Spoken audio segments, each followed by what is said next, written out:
नमस्कार। समसामयिक विषयों पर आधारित कार्यक्रम बीच बहस में आपका स्वागत है।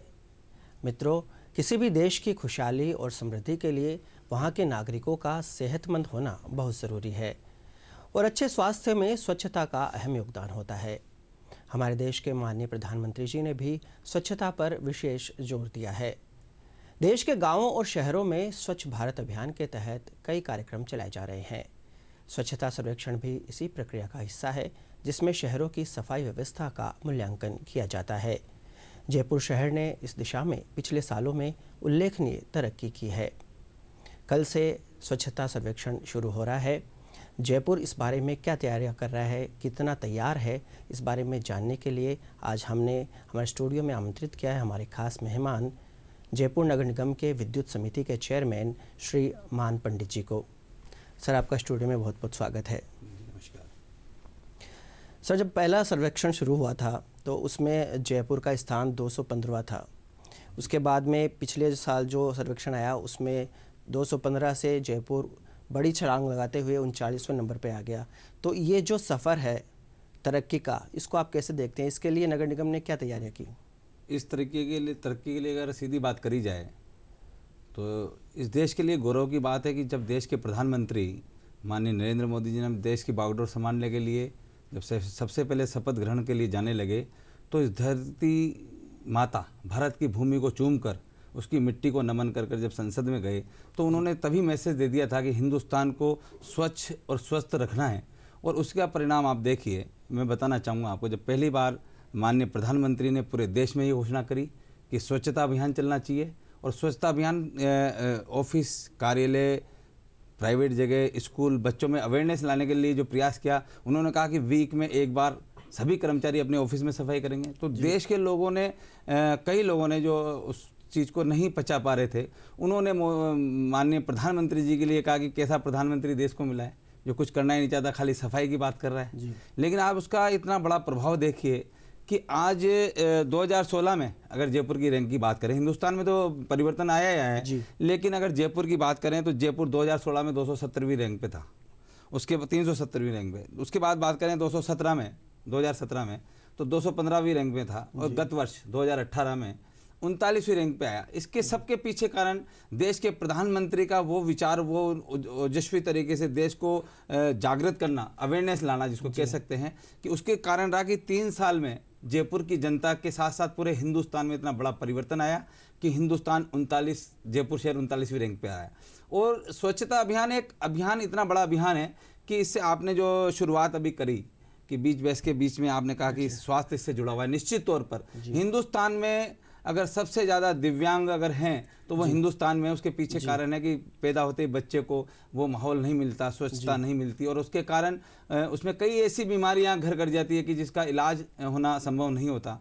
तो सबसे पहले देश के प्रधानमंत्री ने ये सोचा कि देश को स्वच्छ भी रखूं और स्वस्थ भी रखूं। इस दिशा में जो काम किया, इसके लिए मैं आपके चैनल के माध्यम से एक जनप्रतिनिधि होने के नाते नहीं, हिंदुस्तान का नागरिक होने के नाते देश के प्रधानमंत्री को देश की तरफ से इतना बड़ा अचीवमेंट उन्होंने दिया जनता को कि आज देश स्वच्छता की ओर दौड़ रहा है। बच्चों, आप गाड़ी में बैठे, बच्चे अगर साथ में बैठे हैं तो वो डस्टबिन में कचरा फेंकने से रोक, जब तक नहीं मिलेगा तब तक कचरा नहीं डालने देते। गाड़ी का रेपर वो गाड़ी में रखते हैं। इन सब बातों को देखते हुए लगता है कि निश्चित तौर पर देश के प्रधानमंत्री की जो आगाज उन्होंने किया, जो शुरुआत करी, वो उसका अंजाम धीरे धीरे आपको देखने को मिलेगा। काफी बदलाव नजर आया, आपने कहा। लेकिन हम जानना चाहते हैं कि जयपुर नगर निगम ने इस ओर क्या प्रयास किया? निश्चित तौर पर प्रयास किया है लोगों को अवेयरनेस करने का काम किया। उनकी उस थीम को लेकर हमने वार्ड वाइज स्वच्छता अभियान चलाया। किसी ज़माने में लगता था कि साहब कोई ये किसी एक जाति विशेष का ही काम होता हुआ करता था कि स्वच्छता वही करेंगे, लेकिन आप देखिए suit boot, pant shirt, kurta, white कपड़ों में पहन के भी आपको झाड़ू लेकर अभियान के रूप में लोग आपको सड़कों पर नजर आएंगे। ये देश के प्रधानमंत्री का कमाल है कि लोगों को उन्होंने जाति के बंधन से मुक्त कर स्वच्छता को ऐसा अभियान बना दिया कि वो आपके शरीर का एक अंग हो गया और उसके बिना आदमी अपने आप को ऐसा महसूस करता है। और उसके परिणाम स्वरूप निश्चित तौर पर जो नगर निगम को कार्य करना चाहिए वो भी उन्होंने किए, लेकिन सबसे पहले जो काम करना था वो देश की जनता ने किया। और देश की जनता के बिना कोई भी काम किसी डिपार्टमेंट कर नहीं सकता। तो देश की जनता ने जो इस कार्य में बड़ा सहयोग दिया, उसके लिए देश के प्रधानमंत्री की जो विचार थे, उस विचारों को आत्मसात कर लोगों के बीच में ले जाने का जो काम किया, हिंदुस्तान की जनता को बहुत बहुत धन्यवाद। जयपुर ने स्वच्छता सर्वेक्षण में 2 श्रेणियों में आवेदन किया है, एक ODF प्लस श्रेणी है और दूसरी है 3 स्टार कैटेगरी। तो इन दोनों श्रेणियों में अव्वल आने के लिए खास तौर से क्या किस तरह की आपने कोशिशें की हैं, क्या कदम उठाए हैं? 3 स्टार नहीं, हमने 5 स्टार में अपना दावा अभी दिया है जी। वो इसलिए दिया है कि ODF जयपुर ODF तो हो ही गया। जयपुर के आप अगर राजस्थान में घूम के भी देखें तो मैक्सिमम राजस्थान भी 90% के आसपास ODF हो चुका है जी। और उसके साथ साथ कुछ चीज़ें और उसमें उनको लोगों के बीच में से ही लेनी पड़ेगी। खाली नगर निगम का विषय नहीं है ये विषय है जितने भी डिपार्टमेंट हैं। आज रेलवे स्टेशन पे अगर है तो रेलवे स्टेशन से संबंधित जितना भी उनका वहाँ स्ट्रक्चर मौजूद है उनको भी जिम्मेदारी बनती है। बस स्टैंड पे है तो बस अड्डे पे जो बैठे हुए जो उनके अधिकारी करने कर्मचारी लोग हैं कि उसको कैसे स्वच्छ रखा है, उन सबको चिंता होने लग गई कि देश के साथ साथ जयपुर को कैसे हम टॉप 10 के अंदर ला सकें। इस प्रयास में अभी से नहीं, अभी तो ये अभियान चलता है, हर साल आता है जनवरी में, लेकिन ये पूरा अनवरत पिछले गत 3-4 वर्षों से जो परिणाम धीरे धीरे निकल गए। हम 370 से 215 पे आए, 215 से 39 पे आए। तो निश्चित तौर पे मान लिए कि आने वाले समय में हम टॉप 10 के अंदर आना चाहते हैं। कि इसलिए आना चाहते हैं कि आप देखिए कि सबसे फास्टेस्ट शहर सिटी के अंदर अगर किसी का नाम आया पूरे हिंदुस्तान में और उसका अवार्ड भी हमें मिला है, वो जयपुर शहर को मिला है। जयपुर शहर को इसलिए मिला है कि उन्होंने 215 से सीधा 39 नंबर पे आए। तो ये बहुत बड़ा एक जयपुर जनता के सहयोग के बिना ये संभव नहीं था। नगर निगम के पास इतना बड़ा संसाधन नहीं है कि पूरे जयपुर शहर को साफ कर दे, जबकि लोगों का इन्वॉल्वमेंट उसमें नहीं हो।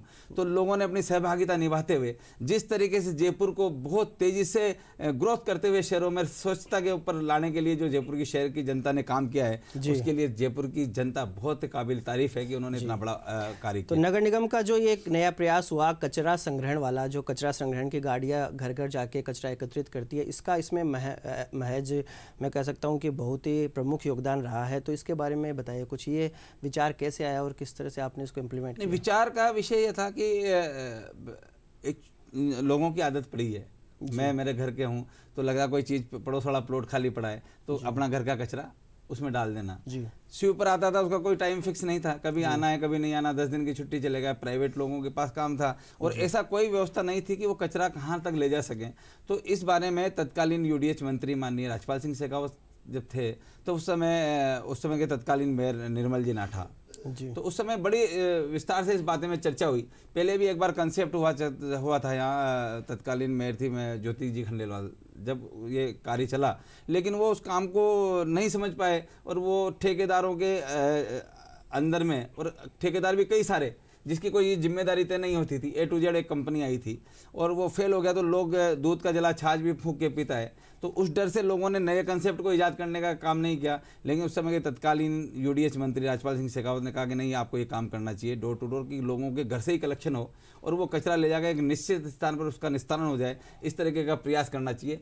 स्टार्टिंग में हमने लगभग 100 ऑटो ऊपर, मैं जब मोटर गैराज समिति चेयरमैन था तब हमने लगभग 100 ऑटो ऊपर सांसद कौशल लिए, माननीय राजवर्धन सिंह जी ने दिया, माननीय सांसद मोदी ने दिया, रामचरण जी बोरा ने, कैबिनेट मंत्री राजवर्धन जी ने दिया। इसके अलावा जयपुर शहर के जो विधायक हैं उन्होंने भी सबने मदद करी और अपने विधायक कोष से 5-5, 7-7 ऑटो ऊपर नगर निगम को दिए। और उन ऑटो ऊपर को हमने स्टार्टिंग में कुछ जगह उसका हमने कार्य किया निगम स्तर पर ही और उसका रिजल्ट अच्छा आया। उसी कंसेप्ट को हमने बड़े स्तर पर दिया और उस बड़े स्तर पर एक ही व्यक्ति को देना चाहते थे कि वो पूरी उसकी जिम्मेदारी तय हो जाए। जो कचरा संग्रहण वाली गाड़ी है उसमें जो गाना बजता है वो भी काफ़ी पॉपुलर हुआ। वो पॉपुलर इसलिए हो गया कि लोगों को लगा कि घर पे कचरा मांगना एक बहुत बड़ी उपलब्धि कि आपके घर पे कचरा मांगने वाला आ रहा है। रोटी मांगना, पैसा मांगना और चीज मांगने तो आए लोग, लेकिन आपके घर पे कचरा मांगने कोई आ रहा है। ये उस देश के प्रधानमंत्री ने ऐसी लोगों में जागरूकता ला दी कि उस आज जयपुर शहर का वो वॉल्यूम अगर कहीं किसी गली में चल जाए तो आपको उस गली की पूरी महिलाएं, वो एक उसकी पहचान बन गई। लेकिन सर आपने कहा कि घर घर से कचरा उठाने की व्यवस्था नगर निगम कर रहा है, मगर कई बार देखने में आता है कि कई जगह से शिकायतें आती है कि कचरा उठाने वाला वाहन नियमित रूप से नहीं आ रहा है। तो जब इस तरह की शिकायत आती है तो आप क्या कदम उठाते हैं? कई बार कुछ कारण हो जाते हैं जी। उसका कारण है कि मैं रेगुलर किसी गाड़ी पे कोई व्यक्ति ड्राइवर है, वो किसी फैमिली प्रॉब्लम में या कोई ट्रेजेडी हो गई या बीमार हो गया, वो नहीं आ पाया, नया ड्राइवर आता है तो उसको रूट समझाने में टाइम लगता है। तो वो स्टार्टिंग में हमें प्रॉब्लम आई इन चीज़ों की कि वो रूट नहीं समझ रहा, जो गाड़ी सुबह 8 बजे जानी थी वो 10 बजे तक जा रही है, लोगों ने देखा अब गाड़ी नहीं आएगी या वॉल्यूम की आवाज़ कम कर दी, तो वो डिस्टर्बेंस कई बार होता है। लेकिन अब उसके लिए हमने एक साथ में को पायलट को ड्राइवर उसके साथ में रख दिया कि जब भी वो जब वर्किंग में भी है तब भी उसके साथ जाके वो रूट देखते हैं। तो मेरे को लगता नहीं है वैसी समस्या आती है, बीच में तो आई थी समस्या, लेकिन निगम स्तर पर तत्कालीन मेयर अशोक लाहौटी के टाइम पे हमने इस चीज़ों को देखा और उन चीज़ों को हमने शॉर्ट आउट भी किया, बड़ी स्तर पे मीटिंग भी करी और उन मीटिंग का सार्थक परिणाम आया कि हमने पैरेलल उसके लिए को ड्राइवर उनके साथ में अटैच किया और कोशिश करी कि एक उसका रोड मैप भी जो कॉलोनी में जिस जगह वो गाड़ी जाती थी एक मैप उसमें रखना चालू किया जिसको देख के वो गली में चला जाता था उसका। तो नगर निगम ने स्वच्छता से जुड़ा एक ऐप भी लॉन्च किया है, तो आम जनता इस ऐप से कैसे जुड़ सकती है, कैसे काम करता है ये ऐप? ऐप से जुड़ने के कागजों में जुड़ना हो तो कहीं भी जुड़ जाओ, लेकिन मार्क्स का विषय पिछली बार 4000 अंक थे सर्वेक्षण स्वच्छता सर्वेक्षण में जुड़ने के लिए, इस बार 5000 अंक है। 5000 की कैटेगरी अलग अलग करी है, 12,500 के करीब 4 पार्ट है उसमें। उसमें ऐप भी एक महत्वपूर्ण है कि लोगों में कितनी अवेयरनेस है कि वो ऐप का उपयोग कितना कर पाते हैं। जो देखते हैं कि गूगल साइड पे या आप इस पे चले जाएं प्ले स्टोर पर जाकर अगर आप डाउनलोड करें स्वच्छता लिखें तब भी आ जाएगा। आप MOHUA अगर टाइप करेंगे तो भी आ जाएगा। कल से एक और हमने एक ऐप लॉन्च किया है, उसका नंबर है 1969। अगर उसको भी आप डायल करेंगे तो वो फिर अपने आप आगे की फर्दर जानकारी आपसे मांगते रहेंगे और आप अपडेट करते रहेंगे। इस तरीके का प्रयास नगर निगम ने किया है और ये पूरे साल भर रहता है। ये कुछ 4 से 31 वाला जो स्वच्छता सर्वेक्षण अभियान है इसके लिए नहीं है, आप निरंतरता से इन सब चीज़ों का उपयोग कर सकते हैं। हेल्पलाइन नंबर भी है, निगम से कांटेक्ट कर सकते हैं, क्षेत्र में उनके पार्षद हैं वो भी कर सकते हैं, उस गाड़ी पे गाड़ी वाले का सुपरवाइजर का नंबर लिखा रहता है उसको भी आप कॉल कर सकते हैं। तो इन सब चीज़ों को अगर रखकर जयपुर की जनता ने बहुत मदद करी है इस काम में, उनके बिना ये संभव नहीं हो सकता था कि इतना बड़ा लगभग 1200-1300 टन कचरा प्रतिदिन यहाँ से आता है और लगभग 50 लाख की पॉपुलेशन और बाहर की जो लोग यहाँ आते हैं उन सबको कम ज़्यादा कचरा होना, उनको फिर एडजस्ट करके उनको लेना और उनको प्रॉपर जगह निस्तारण करना, ये एक बड़े चैलेंजिंग काम था। लेकिन जयपुर की जनता की मदद से ये काम बहुत सहजता से अच्छी तरह से चल रहा है। इसके लिए उस ऐप में एक फीचर है कि जहाँ भी आप कचरा देखते हो अपने मोबाइल से आप फ़ोटो खींचिए और भेज दीजिए तो तुरंत उसका कार्रवाई होगी उस पर और निस्तारण किया जाएगा। तो ये कहाँ तक सफल हो रहा है ये प्रयोग? तुरंत का विषय तो ये नहीं कि आपने डाला और तुरंत आ जाएगा, क्योंकि कचरे के पास खड़ा होगा तो निश्चित कचरा वहाँ रहेगा नहीं। लेकिन कोशिश है कि लगभग 10 से 12 घंटे के अंदर अंदर अगर कहीं वो ऐसी सब चीज़ अपडेट करके उस जगह से उठवाने लिफ्ट करवाने का काम कर देते हैं। ये भी उस ऐप के अंदर ये भी एक फैसिलिटी है कि अगर प्रॉपर उसकी फ़ोटो खींचकर उस ऐप के माध्यम से अगर डालेंगे वहाँ तो 10 से 12 घंटे में वो प्रॉब्लम शॉर्ट आउट हो जाएगी। निरंतर वैसे कचरा तो आता ही नहीं है। कुछ लोगों में ऐसी चीज़ें देखने को मिल रही है कि वो कचरा आदत में है उनके कि गाड़ी चले गई या वो कुछ कचरे को जाते समय कहीं गाड़ी से फेंक गए, अभी ऐसी चीज़ें देखने को मिल रही हैं।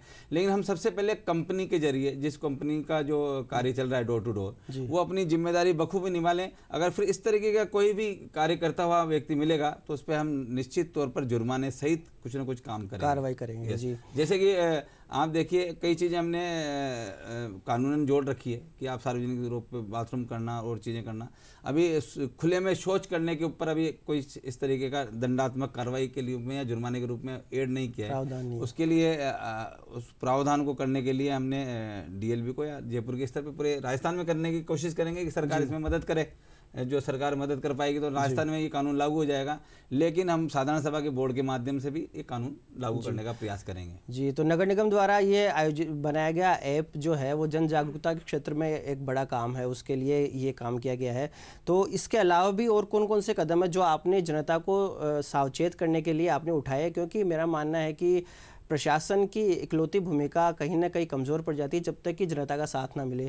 तो इसके लिए और क्या क्या अभियान कर रहे हैं आप? साथ के लिए आपको मैं ऐसा नहीं लगे कि मैं बार बार कोई बात कह रहा हूँ, लेकिन गौरव के रूप में देश के प्रधानमंत्री ने एक बहुत ज़ोरदार काम किया कि देश के समस्त सांसदों को कहा कि आप ऐसा गाँव जो पिछड़ा हो, ऐसा गांव के जहाँ अवेयरनेस नहीं है, जहाँ शिक्षा का अभाव है, लोगों में गंदगी फैलाने की आदत ज़्यादा पड़ी हो, या उसको अच्छा एक 50 गाँवों के बीच में 2-4 गाँव ऐसे तैयार कर दो कि लोगों में लगे कि कंपटीशन हो, एक दूसरे के प्रति प्रतिस्पर्धा हो कि मैं तैयार कर पाऊँ। हमारे जयपुर शहर के सांसद रामचरण जी बोरा और केंद्रीय मंत्री और सांसद जयपुर ग्रामीण राजवर्धन सिंह जी ने 3 गाँव गोद में लिए। फर्स्ट फेज में उन्होंने धान का लिया, जो कि झोटवाड़ा विधानसभा क्षेत्र में। आप कभी टीम से जाके देखिएगा कितना खूबसूरत, मतलब लोग आने वाले समय में उस गांव को देखने के लिए और उस स्थान को देखने के लिए टिकट के रूप में पैसा देंगे, ऐसी भी वहाँ व्यवस्था उन्होंने कराई है। उसके लिए मैं आपके माध्यम से धन्यवाद देना चाहूँगा हमारे सांसद साहब को और देश के प्रधानमंत्री जी को कि उन्होंने सांसदों को जागरूक किया। उन्होंने सेकेंड फेज में हाजीपुरा गाँव है बानसूर विधानसभा में, उसको गोद लिया, उसको आप देखिए। तीसरा भी उस पे है जी, फ्लोर पे चल रहा है। जयपुर के ग्रामीण क्षेत्रों में आपने काफ़ी काम किया, लेकिन मैं जानना चाहता हूं, जैसे आपने कई कदम होते हैं, जैसे कि प्रतियोगिताएं करवाना लोगों को जागरूक करने के लिए, जैसे कि नुक्कड़ नाटक करवाना, इस तरह की गतिविधियां आपने क्या क्या की है? मैं उसी संदर्भ में आपको बात कर रहा था। जिस तरीके से राजवर्धन जी ने 3 गाँव जो गोद लिए, जी, धान गया और ये हाजीपुरा और कंवरपुरा जी, आमेर विधानसभा का, क्योंकि लोगों का शहर में आने का सिलसिला जो है अनवरत बना हुआ है। इसी जमाने में 10 लाख 15 लाख की पॉपुलेशन होती थी, आज 50 लाख की हुई। कहाँ से आई है? ये गाँवों से शहर में शिफ्ट हुई है। तो आदमी में वहीं से अवेयरनेस आएगी। तो जयपुर शहर में जो आप देखना चाहते हैं, लोग तो जयपुर को ही देखना चाहते हैं, लेकिन गंदगी तो पूरे राजस्थान में गाँव ढाणी तक भी है।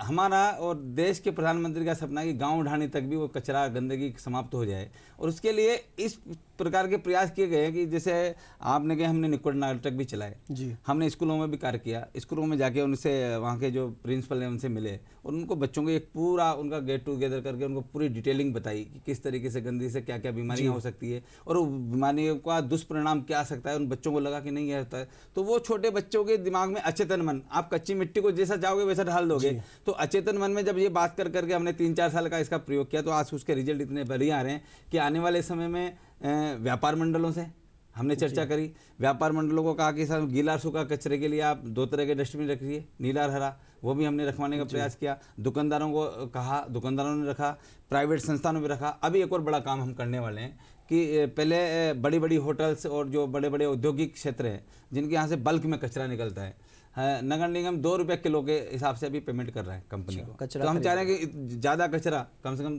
200-300 टन से ज़्यादा कचरा डेली का बड़े बड़े होटल से आता है, या तो ये उसका निस्तारण कंपोजिट खाद वहीं बना लें, मशीन लगा लें, जिससे कि वो कचरा नहीं आए और उससे खाद बन जाए, तो उनके वहाँ लोन और जो ग्रीनरी है उसका भी उपयोग वो कर पाए। अगर उसके बावजूद में, समझाने के बावजूद में नहीं मानते हैं, तो ऐसे लोगों से कुछ ना कुछ चार्ज के रूप में पैसा वसूल किया जाएगा कि जिनका ज़्यादा बल्क में कचरा आ रहा है, और अलग से वाहन उनके लिए उपलब्ध कराए जाएंगे, तो उन टाइम पे उनसे कलेक्शन कर पाएंगे। लेकिन हम कोशिश ये कर रहे हैं कि वो कंपोजिट खाद बनाए, छोटे प्लांट लग जाता है, 4-5 लाख रुपए में, उनके लिए कोई भारी बात नहीं है। उससे 2 फायदे होंगे कि उस क्षेत्र में उनके जो ग्रीनरी का काम है, उनके होटल के परिसर में या उनके इंडस्ट्रीज एरिया के, तो खाद भी फ्री में मिल जाएगी और कचरे का निस्तारण भी होगा। ये पर्यावरण संरक्षण में भी एक अहम भूमिका निभाएगी। तो सर, अभी आपने जब गाँव की बात की, तो गाँव में जो एक सरकार की तरफ से भी लगातार प्रयास किए गए कि ODF बनाने के लिए, और कागजों में तो हम देखते हैं कि वैसे राजस्थान लगभग ODF हो ही गया है, लेकिन एक समस्या आती है पानी की, क्योंकि कहा जाता है कि खुले में शौच से मुक्त बनाने में सबसे बड़ी समस्या पानी की कमी है। हमारे गांव में कई तरह की इस तरह की समस्या है, बड़ी दूर दूर से पानी लाना पड़ता है, तो इसके बारे में भी कुछ नया विचार किया गया है? आप गत अगर 4-5 सालों का इतिहास देखें जी राजस्थान का जी, तो 4-5 सालों में तत्कालीन मुख्यमंत्री जी ने पूरे राजस्थान में जल स्वावलंबन कार्यक्रम एक चलाया जी, और जल स्वावलंबन कार्यक्रम में जितनी भी पुरानी बावड़ियाँ थी, छोटे छोटे तालाब थे जिनमें कि पानी नहीं आ रहा था, वहाँ लोगों ने श्रमदान करके या लोगों ने इकट्ठा होकर उस तालाब को घेरा कर दिया, और बड़ा भारी काम, इतना बड़ा परिवर्तन राजस्थान में आया कि पहली बार गांव ढाणी, जहाँ कभी लोगों को पीने के पानी के लिए भी 3 शिफ्ट में काम करना पड़ता था, कि नहा रहे हैं, नहाने के बाद उसी पानी से कपड़े धो रहे हैं, और पीने के लिए लगा कि साहब एक बर्तन दूर 4 किलोमीटर से 5 किलोमीटर से पानी भर के ला रहे हैं। उन सब चीज़ों का धीरे धीरे आप देखें पानी का जल स्तर बढ़ा है जी। जयपुर शहर में कई बावड़ियाँ ऐसी, अगर मैं नाम गिनाऊँ आपको, तो उनमें हमने गत नगर निगम के प्रयास से भी श्रमदान किया और उनको घेरा कराया, उनका मेंटेनेंस किया, अच्छा किया। तो जब तक लोग अपनी पानी की व्यवस्था के लिए सबसे पहले जन्म दिवस पर या शादी की वर्षगांठ पर आप सबसे पहले पर्यावरण के रूप में ग्रीनरी और साथ में जोड़ दें, आप इसमें स्वच्छता रहेगी, तो स्वस्थ रहेगा, और स्वस्थ रहेगा तो ग्रीन रहेगा, ग्रीन रहेगा तो ये तीनों चीज़ें कंबाइंड हो जाएगी। तो ग्रीन जैसे होगा तो पानी ऊपर वाला भी परमात्मा बरसाएगा। और जो छोटे छोटे हमने पॉकेट में श्रमदान के जरिए छोटे छोटे पॉकेट में जगह हमने पौंड बनाए, तालाब बनाए, छोटे छोटे झरने बनाए, बावड़ियाँ साफ करी, उनमें पानी का स्तर बढ़ेगा तो आने वाले समय में पानी की समस्या खत्म होगी। और एक बड़ा अभियान हो रहा है कि पूरे देश की नदियों का जोड़ने का एक प्रयास माननीय प्रधानमंत्री जी कर रहे हैं जी, कि वो पूरे देश की नदियों का जो व्यर्थ पानी है या तो पाकिस्तान चला जाता है। सर आपने कई सारे काम गिना दिए हैं कि सरकार प्रशासन लगातार सक्रिय है और स्वच्छता की ओर बढ़ावा देने के लिए, लेकिन इन सब के साथ कुछ चुनौतियां भी है जो प्रशासन के सामने खड़ी हुई है। जैसे कि आवारा पशुओं की हम बात करें तो गत दिनों एक दुर्घटना भी हुई थी, विदेशी सैलानी आवारा पशु के कारण उनकी मौत हो गई थी, तो उसको रोकने के लिए कुछ खास वैसे तो मैं आपको कहूँ, पशु आवारा कैसे होगा? पशु कहाँ से आता है जी? पशु कोई ना कोई व्यक्ति पालता है तो उसके 10-12 साल का जो टाइम पीरियड होता है उसके बाद वो दूध देना बंद कर देता है जी, जिसको गौ माता के रूप में या इसके रूप में हम मानते हैं। और हर व्यक्ति उसको पहले उठते ही उसके अमृत उस दूध के बिना उसका काम चलता नहीं है। लेकिन उनकी लापरवाही ये है कि या तो उनको वो दूध निकालने के पश्चात छोड़ देते हैं जी, छोड़ने के पश्चात उनकी कोई देखभाल करता नहीं है। आज नगर निगम में गौशाला के रूप में आप जाके देखें तो आज वो टूरिस्ट पॉइंट टाइप डेवलपमेंट हो गया। वो भी तत्कालीन मंत्री राजपाल सिंह शेखावत के कार्यकाल के द्वारा हो गया। अक्षरधाम सॉरी ये अपने जो हिंगोनिया गौशाला हमने इनको हमने दी और उन्होंने इतना बढ़िया उसको मेंटेन किया कि गोरस अलग बन रहा है, गौमूत्र अलग बन रहा है, लोग देखने जाते हैं।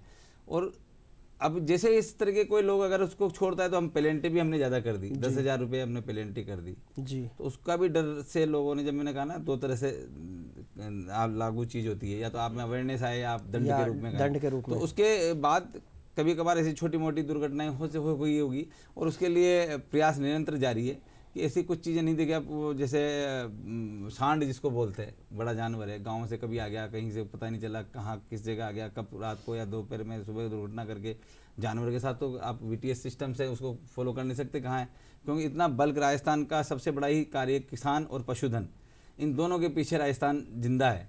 तो इन दोनों को चीज़ को देखते रहने के बाद भी लोगों में अवेयरनेस आनी चाहिए कि ऐसा कोई जानवर अगर खुले में दिख रहा है तो वो हमारे उस ऐप के जरिए या कंट्रोल रूम के जरिए सूचना दे तो उसको तत्काल हम उसको। नहीं, आपने जो अभी 2 तरह की व्यवस्थाएं बताई थी कि बाज़ारों में ख़ास तौर से दुकानों पे आपने किया है कि गीला कचरे के लिए अलग और सूखे कचरे के लिए अलग, लेकिन मैं देखने में आता है कि जयपुर अभी इस मामले में पिछड़ रहा है। डूंगरपुर में काफ़ी अच्छा काम हुआ है, जयपुर क्यों पिछड़ रहा है, क्या कारण? और आपने क्या व्यवस्थाएं की है? एक डूंगरपुर का लोग उदाहरण देते हैं, लेकिन अगर संख्या के हिसाब से डूंगरपुर और जयपुर को देखेंगे तो लगता नहीं है, कम से कम 10 से ज़्यादा गुना फर्क है। वहाँ पॉपुलेशन होगी 3 लाख की, 4 लाख की, यहाँ पॉपुलेशन है 50 लाख की।